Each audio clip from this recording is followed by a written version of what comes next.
Hey everyone, Jamie Duzek with NCSA Softball, and I'm excited to let you guys know that I actually have Chris Foye, who is the head coach at Felician College, which is a D2 program in Rutherford, New Jersey, on the line. Our intentions today are really just to talk about recruiting, and Coach Foye has actually been with Felician since 2013, has an extensive coaching background in college softball, and is here just to talk today a little bit more about the program and really just touch on recruiting as a whole. So, Coach Foye, tell me a little bit more about yourself and Felician College, if you don't mind.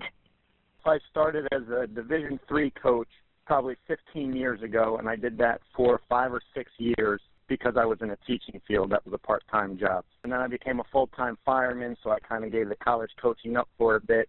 Got back into it with Coach Vandermeer at Seton Hall about 5 years ago as an assistant volunteer coach. And then when he retired, I went to Montclair State as an assistant volunteer coach, and then I got hired as the head coach at Felician College, and I'll be there. This will be starting my 3rd year. Felician College, for those of you who don't know, is a Franciscan college. It's the only one in New Jersey. It's basically a liberal arts school with approximately 2,000 undergrad students, has 55 academic programs. Biggest majors are nursing, pre-med, education, and business, but because it's liberal arts, we obviously offer things like psych, communication, other things like that. We're located 10 minutes outside New York City, and you can go an hour south and be at a beach. You can go an hour north and go skiing. MetLife Stadium's right down the street, so that's where the Giants and Jets play, and they also have concerts. So we're really in a great area to be able to have a lot of opportunities to do different things based on, the likes of the student athletes that we have. While we're kind of on the topic of the program, do you, and this guy kind of gives a little bit more inside info, do you have any favorite traditions about the school or anything in regards to your sport and specifics? Well, only coming in this as my 3rd year, the most important things that we've done, we've kind of started a lot of traditions since I've been there. A lot of them, as far as being involved in community service, is important to us. We run in a lot of 5Ks supporting different causes. We do a lot of fundraising this year. We actually donated to the North Central Texas College for the players that died there, so we kind of gave, donations to them for that. We obviously try to be involved with, different types of associations as far as like cancer research.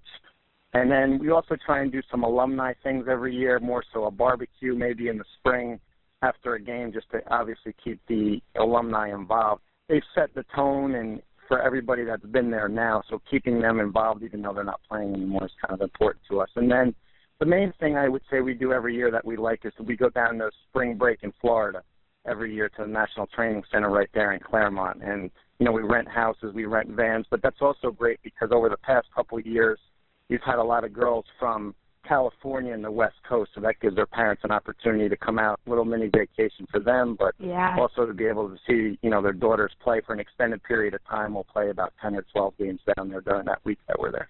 What do you feel kind of some of the best parts about coaching either this current team or just being a college coach in general are?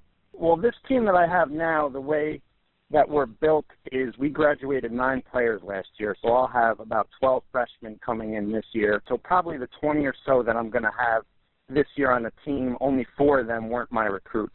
To me, that's a great thing. That's something now that I can kind of build with over the next 4 years and going forward. As far as the past team, we've taken our team from 9th place the first year that I was there to 6th place this year. Last year, I was able to coach the first all-region player in the program's history. And, academically, those are also important things. Those are kind of things that we look at, bringing players in with the high academics but maintaining that standard. Obviously, we want to try and have the highest GPA on campus. That's, one of our goals and, what's important with the team that I have now. Yeah, in regards to the academics, obviously I didn't want to get on too much of a tangent here, but at Felician, do you guys offer any support systems or do you guys do study tables based upon academics? What's that dynamic like? So the school itself actually has tutoring system, or I guess you would call it a tutoring center. So anybody, especially student athletes, can take part in that, whether it's professors or other students that'll help them in specific subject areas. But then we also run a study hall, which will be, at least 2 hours, maybe 3 hours during the week. And for us being a small school, that actually works out really well because a lot of the girls are somewhat involved in the same major, so the upperclassmen can obviously help, the freshmen and sophomores that are there. Chances are they've taken the same class, maybe they've had the same professors, so that usually seems to definitely work out pretty well. Awesome. Yeah, I think that's a great opportunity for sure. Kind of while we're on that topic, I know you seem very passionate, obviously, about the academics and really making sure that your student athletes, are up to par on that end. But what are some goals that you and your coaching staff kind of set for the program, whether it be year to year, or what's that dynamic like? Like I said, academically, and I tell them throughout the whole recruiting process that, you have to look at a school that has your major.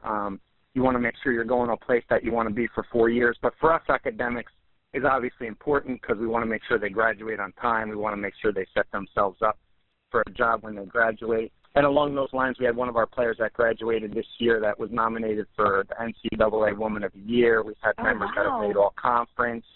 So, but also, on the point of softball alone, to compete in our conference every year, we're part of the Central Atlantic Collegiate Conference, which is one of the best conferences in Division II. Mm-hmm. So kind of our goals is to finish within the top third every year. That's the first goal, obviously. Out of 14 teams, you want to finish in the top third.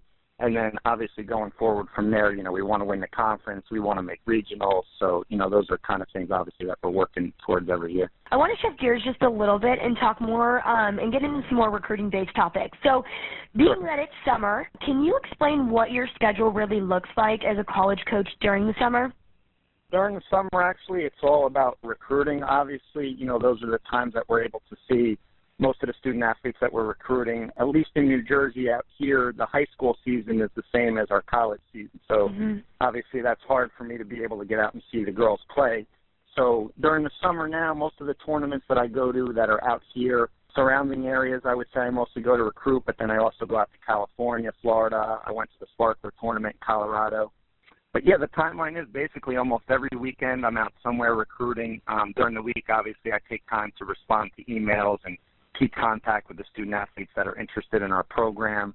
Awesome. Do you feel like during summer it's more difficult and more challenging to kind of keep up with those emails with probably not being in office as consistently as you'd like? It's definitely tougher. I have most of my emails sent to my personal email instead of my college email, so that's easier to track. I can obviously track that type of stuff on my phone, and, it's easier in that respect. These days, I think the toughest part as far as recruiting, I think during the summers is, back maybe 5 or 10 years ago, there were specific tournaments that you kind of knew you were going to go to recruit. Now these days it's, there's 4 or 5 tournaments in a weekend, and myself and my assistant, only being 2 people, can only get, to certain tournaments. I try and split them up depending if they're close, maybe try to go on one on Friday, maybe a different one on Saturday, and so on and so forth if you can do that. But time is important, but your time is also limited, so it's definitely hard to get out and see, the players play. That's not enough time in the day, I'm sure.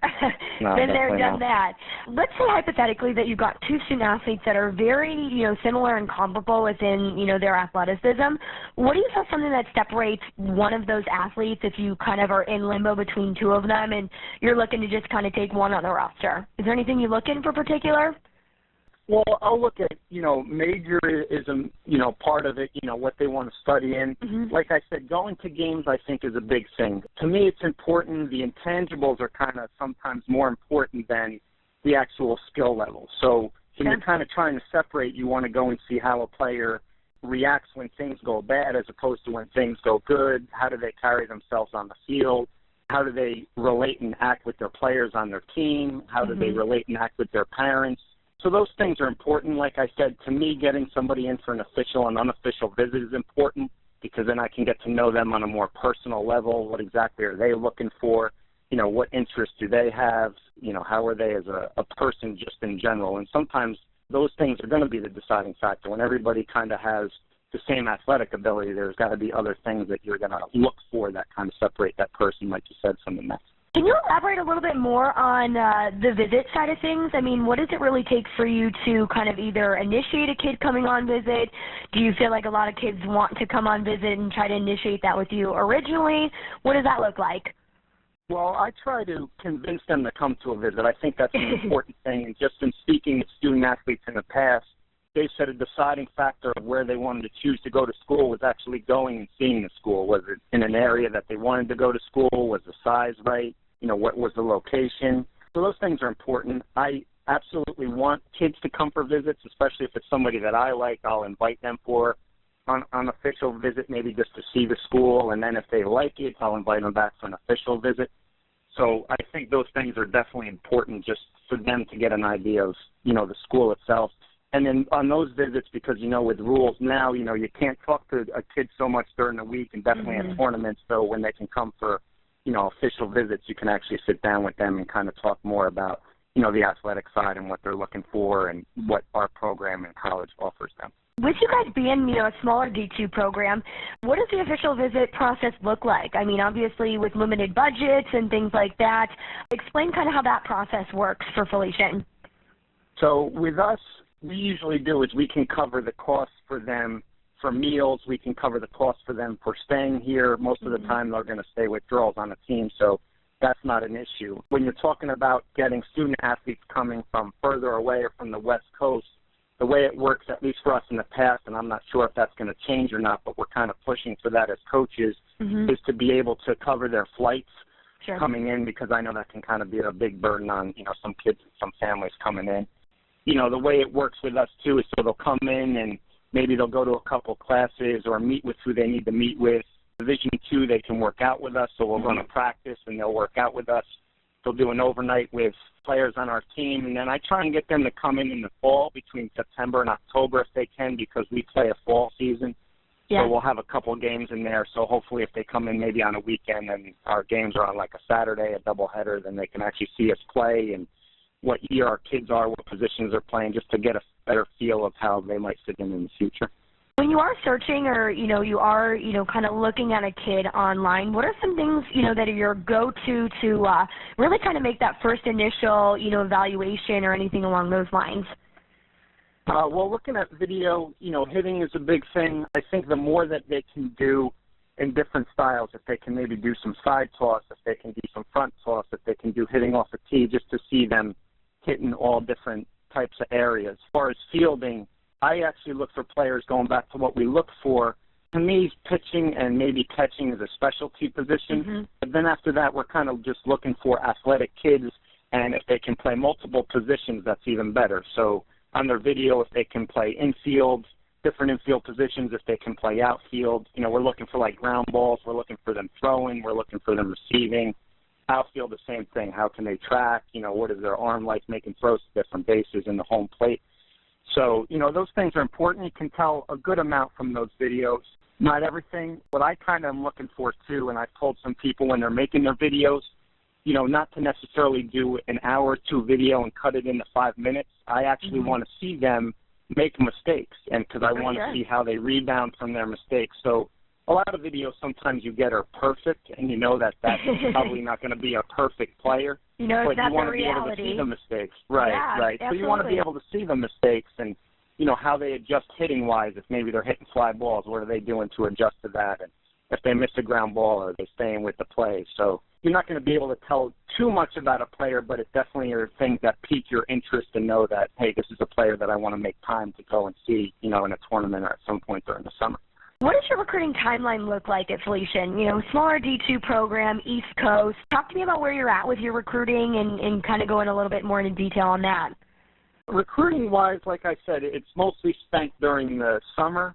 Fall season, we try to get out to some tournaments as well, but because we have a fall season and because we're involved in our practices, especially with everybody coming back to school, that's the harder part.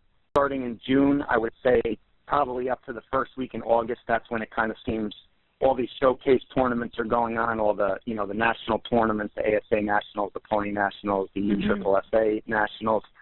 So I spend a lot of time on the road during those times just trying to get out and evaluate kids. I would say probably the most important thing to me and the kids that I'll go see first are going to be the ones that reach out to me first. Because I feel, obviously, in recruiting, being able to sell your school is half the battle. But if kids have already emailed me with interest in the school and the programs and the majors that we offer, as a coach, that's great because that part might already be done. So now you're just going to go out and evaluate them as an athlete and kind of get some more things known from them as far as what they can do as an athlete. And then, like I said, have them in for visits and talk about the program, talk to them a little bit about what they're looking to major in, what their interests are for the future, what they're looking to do for a career. Do you feel like there's been a shift, or have you seen a shift kind of in your past coaching experiences at the D3, D2 level with kids kind of committing earlier, either with your program or any programs that you've been affiliated or worked with in the past? Yes, that actually seems to be a big thing now. I think, that's kind of maybe jumping on a bandwagon type of thing. I don't know how exactly I feel about that. I'm kind of split 50-50. I think in a way it might be good for softball in general, but I think there's too many factors that can happen between, you see young kids, especially even like freshmen in high school now, committing to a program. 3 years from the time that they're a freshman, there could be a coaching change. They maybe can get an offer from another school that maybe they weren't looking at that might be better for them, maybe financially or based on the type of area they are in the school or based on the major that they have. So it's hard. You want to do that now because everybody's doing it. You got to kind of keep up with everybody. I'm not a big proponent of it, I don't think. I think kids are still young at that age. So to me, it's how does a 14-year-old really know what they want to do or where they really want to go to school? I still think they should enjoy the process of playing in tournaments and getting recruited and going on visits. But then again, if they know exactly where they want to go and that's their dream school, then absolutely good for them. And if they want to commit to that, that's great. But it definitely has changed over the years. I've noticed in my time coaching that. Do you that feel seems to be the thing now? No, absolutely. Do you feel as a coach that you kind of have, had to lead into that and ask for commitments earlier, or what's your process like when you feel like you're, head over heels for a student athlete and want them to make that final decision? Well, scholarship-wise, we're not, for Division II, obviously you can have 7.2 scholarships. We're not fully funded where we're at that level yet. So for me, that kind of plays a part in how I recruit. For me, I kind of look for rising seniors. So now I'll look for that 2016 group that are going into senior year and going to graduate. Those are the kids that I mainly focus on now.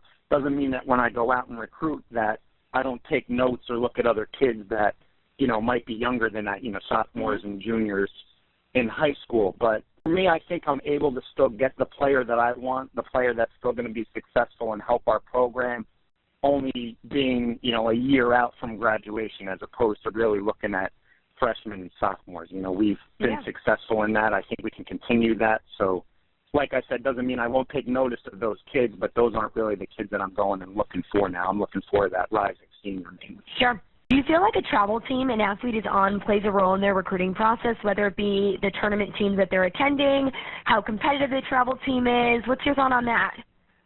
I do to a degree, yes. I believe that's important. There are certain teams that I've gotten to know over the years that I know they really prepare their kids. They work hard with their kids. They'll have practice during the week. They kind of touch base on things that maybe they need to fix that weren't so great during their tournaments on a weekend, but things that they did well. So there are certain coaches and certain teams that I follow. But then again, I think there are good players on even some lower-level teams. So maybe I have to do more homework on them just because I'm not familiar necessarily with that team. But I think along with that, maybe they don't have so many egos as maybe these kids that play on bigger teams that are in front of college coaches all the time. And I think maybe these kids on the lower level teams, they have to work harder because they don't play on these well-known teams. But to me, that I like that. Do you also feel if a student athlete doesn't have the opportunity to play travel, maybe whether it be, financially or the area, and location in which they're at, there really just isn't an opportunity. Have you run into that before, or have you been able to work around that, or what would your suggestion be for a family that maybe doesn't have the luxury of playing travel, year-round essentially? Well, I think the great thing now these days, which seems to be a big hit, is a lot of schools run camps and clinics more often, I think, than they used to in the past. So for those kids, maybe, like you said, that can't play on these tournament teams that play in these college showcase or tournaments during the summer, there are winter clinics, there are summer clinics that a lot of these colleges put on that these kids would be probably more affordable for them to go to. Because we can work with kids in a camp and clinic type of setting, I would rather go and work with a kid and be able to see exactly what they can do. It's hard going to games and showcases, and maybe you go to watch a particular kid, and maybe they're playing the outfield, and maybe one ball gets hit to them. So what exactly are you going to see from them? Maybe they only get 2 at-bats, so what are you going to see from them?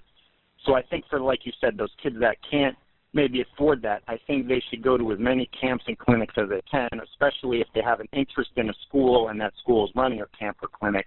I think it's better for them to be able to go and see. And like I said, we can kind of work with them one-on-one. We can kind of talk to them a little bit and give us a better idea of when a kid can take 50 to 100 swings and field 100 ground balls and go on to watch a game and maybe you don't see much of anything from them. Yeah. And talking about camps and clinics, do you feel that you have any advice to give student athletes on how they can kind of set themselves apart from other athletes that maybe are at that camp and clinic? Well, I think the whole thing you're looking for mainly is not just necessarily athletic ability, but you want to see how a kid carries himself. Are they a leader? Are they vocal? You know, maybe are they running from station to station? Are they helping pick up a station when a coach is done? Are they interacting with other student athletes? Are they interacting with the coaches that are there? I think those are all, you know, important things. Doesn't mean that, you know, you're not going to get a shy kid and there's nothing wrong with that shy kid, but I think, you know, the more outgoing, maybe a personality, those are things that, you know, I just see and that I'll pick up on, and I know that that type of kid is going to probably fit well in our program. And like I said, even just from a clinic standpoint, if they're out there being vocal and running drills and maybe playing some type of games and they're a leader out there and they're vocal, that's the type of kid that you definitely want for your program, no matter what level you're at. Great, well said. In your opinion, do you feel like there's any do's and don'ts for student athletes to realize in this recruiting process? I mean, in your own experience or any own advice, do you know that you've given to other athletes in the past? You know, for the do's part, I would say they should play every inning like it means something. You know, you see some people out there and maybe it's not as important to them, but over the past, especially when you're going to these showcases, there's so many coaches that are there, and chances are you're going to run into people that you either work with in your conference or you've competed against before. And I think it's important because we're seeing all that type of stuff. Coaches talk. I always try to tell the kids, listen, coaches talk, and if they see something negative, I know another coach is recruiting you and I see something negative with that kid. If that coach is my friend, I'm going to tell him that. Yeah. If I hear certain things, coaches stay close to the dugout. We kind of hear and see things that go on. So I think playing and being smart about it, I would say for them, the do's is they should get their list of schools together and reach out to the coaches as much as possible, try to attend their camps and clinics, like I said. A big thing that I think that has helped me is if you have interest in my school and you want me to come see you play, the beginning of every week I want to be able to hear from that kid of where they're going to be playing, what tournament are they going to be in. If they have their schedule already, then I want their schedule. That way I can plan ahead, you know, before the weekend comes and I can go and see, you know, chances are I'm going to be able to and want to see multiple kids at a tournament, so I want to be able to set that up. One of the other things I feel that is most important is I think the kids should be honest, the student athletes should be honest with the coach that's recruiting them. If I'm recruiting somebody, obviously somebody else is recruiting them too. If they choose to go to another school or they verbal to another school or accept a scholarship from another school, you know, I think they should be honest with me because I'm going to be honest with them through the whole recruiting process of what's going on. Time is valuable, as you probably know, you know, as a player. Yeah. When we're recruiting, you know, that's a big thing. So I don't want to go on for months recruiting somebody and then find out maybe from another coach, well, that kid committed somewhere 3 weeks ago. Well, that I didn't find that out. They didn't tell me that. You didn't hear it directly from the source. Yeah, right. No, absolutely. I agree 100%. So I think that's important. As far as on the don'ts process, don't walk on or off the field is obviously important. Pay attention during games. Don't get caught up in something other than what's going on in the games. Like I said, coaches are there. Coaches see that. Coaches over here. I would say another big don't, which I realized more recently than anything, and this is through the email process, is try not to copy and paste an email that you send to one coach and send it to me.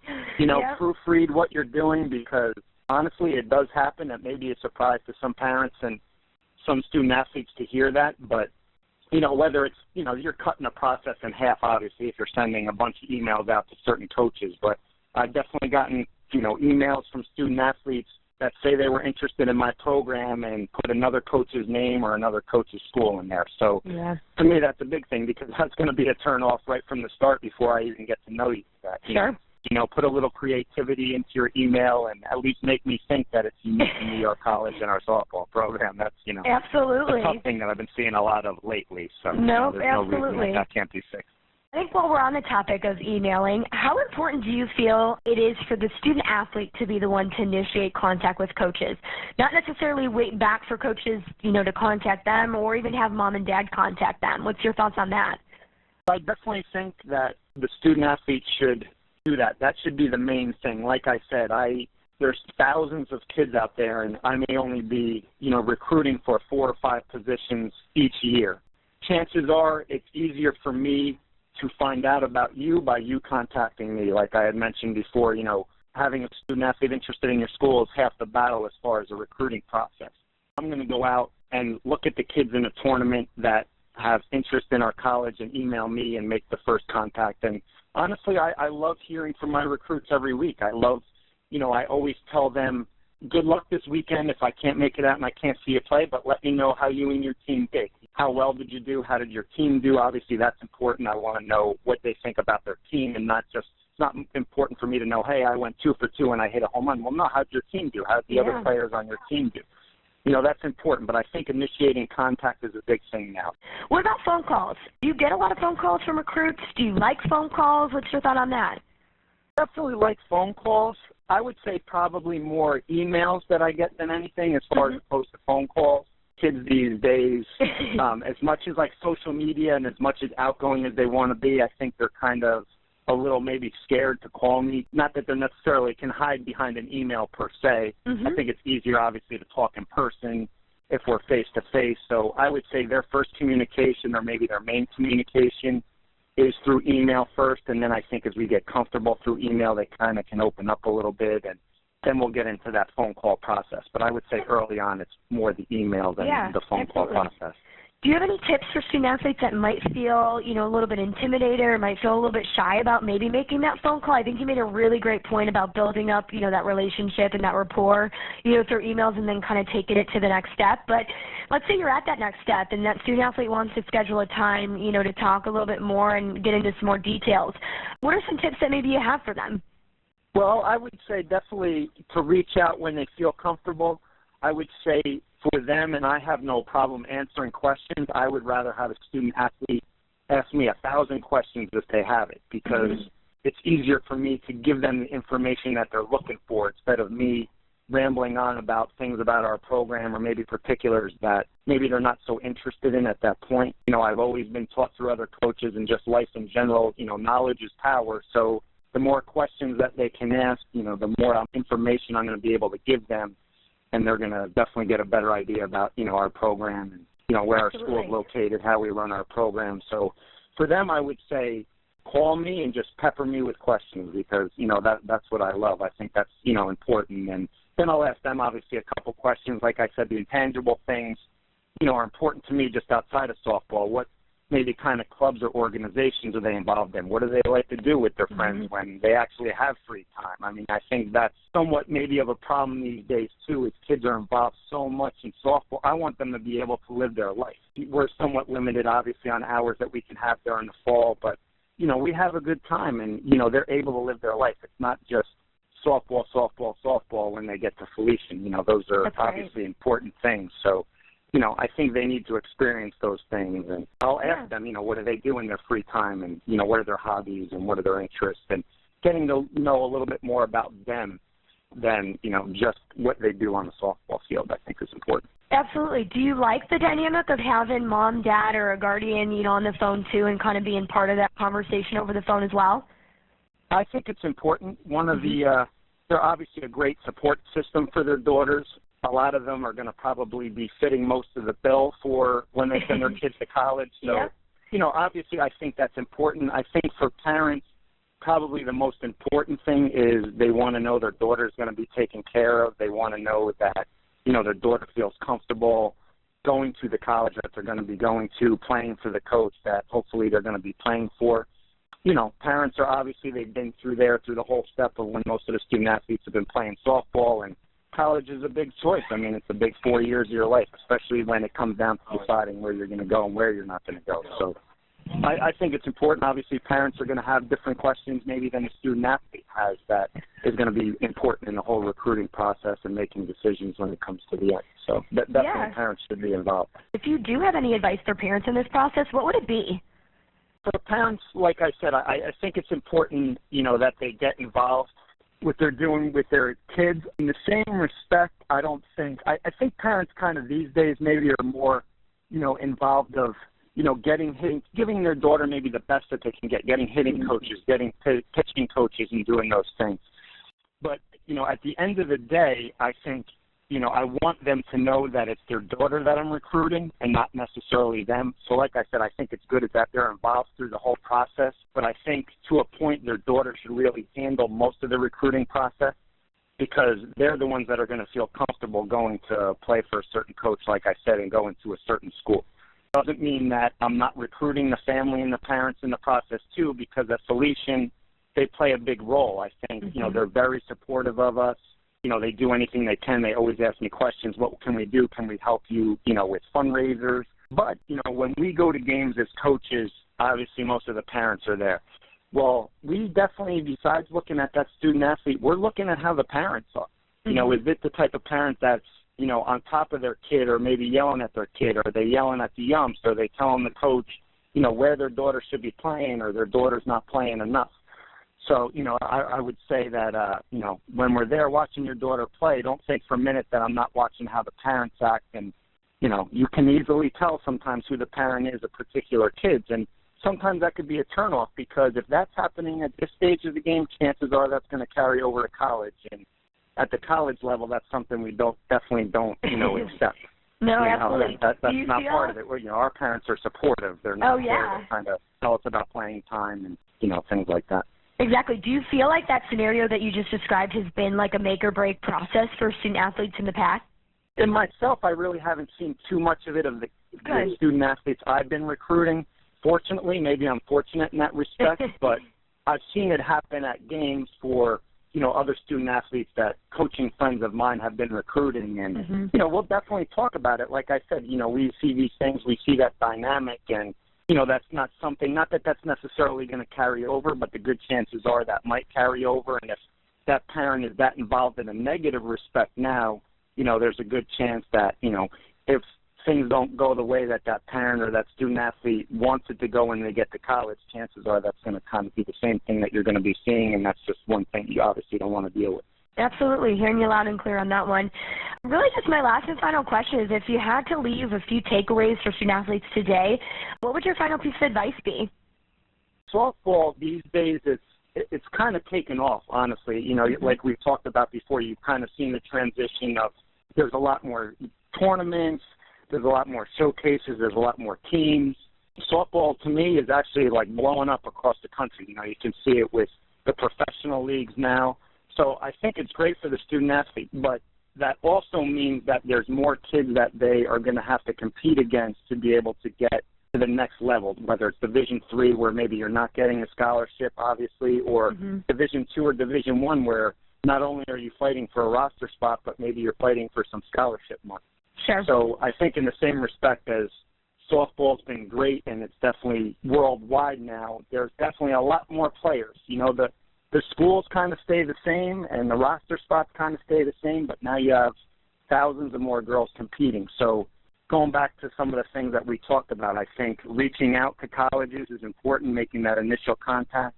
When you kind of break down your list a little bit of maybe your top 10 or 15 schools, definitely reach out to those schools. If you can go to camps or clinics that they run, go to camps or clinics to be able to put your face in front of them and put your face, their name in front of the coach. I don't sometimes know who they are. You kind of just go through emails and you see videos. But I think making that initial contact, getting out there, putting your face in front of the coaches, showing them how interested you are and what you can do for the program, really. I love hearing from kids telling me that not only do I want to come to Felician, but this is what I'm going to do for your college, and this is what I'm going to do for your program, and this is why I think I'm going to be a great fit both for your college and your program. That's great. So I would say be involved as much as they can be involved and put themselves out there as much as they can.